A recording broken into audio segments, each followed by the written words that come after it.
அரணான பட்டணத்தை வசப்படுத்துவது. அரணான பட்டணத்தை வசப்படுத்துவதை பார்க்கிலும் கோபம் கொண்ட சகோதரனை வசப்படுத்துவது அரிது. அவர்களுடைய விரோதங்கள் கோட்டை தாழ்பாள்கள் போல் இருக்கும். நெருங்கின உறவினர்கள் மத்தியிலே ஐக்கியத்தை காத்துக்கொள்ள வேண்டும். உறவினர்கள் மத்தியில் வாக்குவாதங்களும் சண்டை சச்சரவுகளும் வந்துவிடாதவாறு மிகவும் எச்சரிக்கையாய் இருக்க வேண்டும்.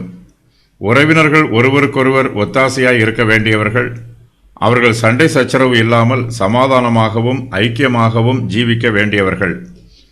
உறவினர்கள் மத்தியில் விரோதங்கள் வந்துவிட்டால் அது வளர்ந்து பெரிதாகிவிடும். அவர்களுக்குள் சமாதானம் பண்ணுவது மிகவும் கடினமாகிவிடும். உறவினர்கள் மத்தியில் உண்டாகும் விரோதங்கள் கோட்டை தாழ்பாள்கள் போல உறுதியாயிருக்கும்.